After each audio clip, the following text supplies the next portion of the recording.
पहले आप हमें ये बताइए कि दही वाली मंगम्मा चैप्टर आप पढ़े हो कि नहीं पढ़े हो। अगर पढ़े हो तो 15 क्वेश्चन का जवाब देना, और अगर नहीं पढ़े हो तो 15 क्वेश्चन को याद करना। तो चलिए देखते हैं कितने लोगों की तैयारी अच्छे ढंग से हुई है, कितने लोगों की नहीं हुई है।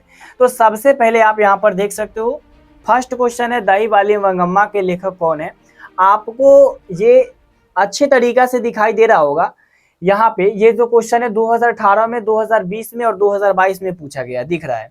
तो यहाँ पे जो इसके लेखक है, मतलब दही वाली मंगम्मा कहानी के जो लेखक है वो है आपका श्रीनिवास। और आप लोगों को ये क्वेश्चन याद था कि नहीं? अभी एक बात मैं आप सभी को बता देना चाहता हूं, जब आप लोगों का 15 क्वेश्चन कंप्लीट हो जाएगा और एंड में आप लोगों को 15 में से कितना याद था, ये तो आप कमेंट बॉक्स में बता सकते हो ना, कमेंट करके, तो ये जरूर बताना, ठीक है।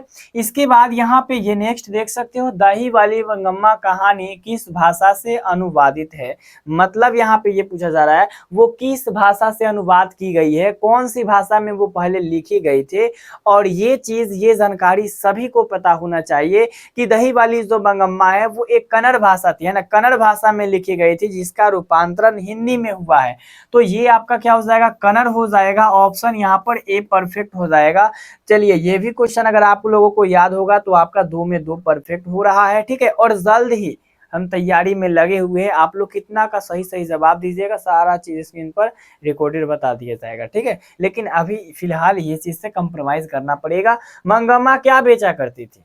ये क्वेश्चन आपसे एग्जाम में 4 बार पूछा गया है, मतलब कि प्रीवियस ईयर में अगर मैं बात करूं तो सभी को पता होगा कि दही वाली जो मंगम्मा है वो दही बेचा करती थी, ठीक है, बेंगलोर के पास, है ना। और वो एक औलूर की रहने वाली एक महिला थी, है ना, औलूर के वेंकटपुर नाम के गांव में, है ना। इसके बाद देख सकते हो मंगम्मा कहाँ मतलब ही रहने वाली थी। मंगम्मा जो है कहाँ की रहने वाली थी? मंगम्मा के गाँव का नाम क्या था? सोलारपुर, खिदरियारपुर, वेंकटपुर, औलूर के पास, या फिर रामपुर। ये भी जवाब आपको पता होगा कि जो मंगम्मा है वो वेंकटपुर में रहती थी, ठीक है ना, औलूर के पास रहती थी, ठीक है। यहाँ पे आपका ऑप्शन क्या हो जाएगा? सी हो जाएगा। इसके बाद एक और चीज यहाँ पे देख सकते हो, मंगम्मा का उसके बहू के साथ किस बात को लेकर के विवाद था। और एक चीज आप सभी को बता देना चाहते हैं कि श्रीनिवास का पूरा नाम क्या था, आप लोग कमेंट बॉक्स में जरूर बताइएगा, ठीक है। तो यहाँ पे आप देख सकते हो दही वाली मंगम्मा की बहू को किस बात से लेकर के विवाद था, तो पोते को पीटने को लेकर के, ठीक है। यहाँ पे ऑप्शन ए हो जाएगा, याद रखिएगा। इसके बाद यहाँ पे आप नेक्स्ट देख सकते हो, क्वेश्चन कहा जा रहा है कि मंगम्मा की बहू का क्या नाम था। मंगम्मा जो थी उनकी बहू का नाम क्या था, मंगम्मा का बेटा कहाँ पे काम करता था, अगर पता हो तो बताइएगा।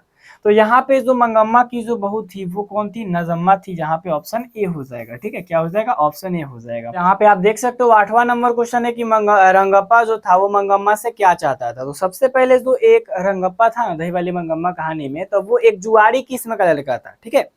और वो जुआ खेलता उलता रहता था। तो जब उसको पता चला कि मंगम्मा उन और उसके बहू से मतलब उनका विवाद हो गई है, तो वो मंगम्मा का पीछे पड़ गया। किसके लिए?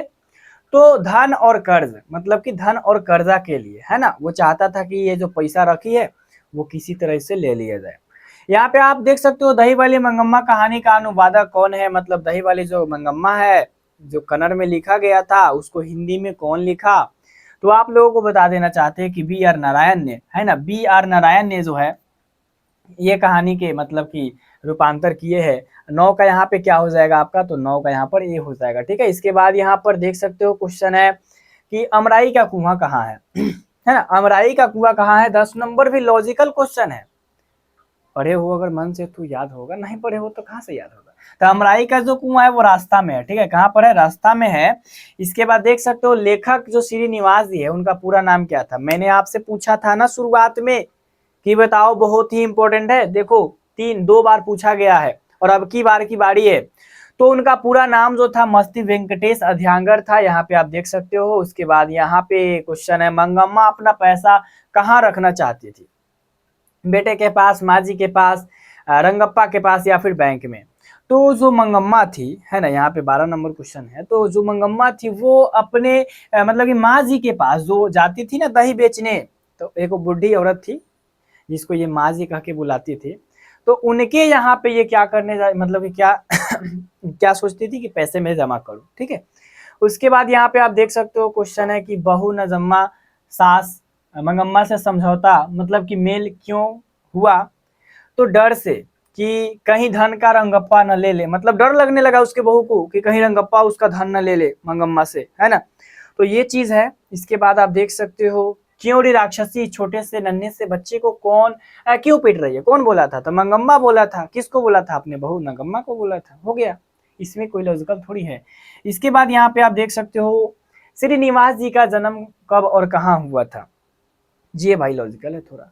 तो श्रीनिवास जी का जो जन्म है वो कोलार के कर्नाटका में हुआ था। ऑप्शन है 6 जून 1891 में कोलार के कर्नाटका में। बस याद रखना कोलार के कर्नाटका में इनका जन्म हुआ था। और ये कर्नाटक में मतलब कि बहुत प्रसिद्ध थे। अगर टॉप 10 कभी उठाइएगा तो आपका श्रीनिवास जी उसमें एक जरूर आ जाएंगे कन्नड़ भाषा में। तो ये चीज़ बहुत ज़्यादा इंपॉर्टेंट था, इसीलिए मैंने आपसे पूछने का प्रयास किया, आप लोगों ने बताने का भी प्रयास किया। तो आई होप कि आज का वीडियो आपको अच्छी तरीके से समझ में आई होगी। मिलते इसी के साथ नेक्स्ट वीडियो में, तब तक के लिए जय हिंद जय भारत।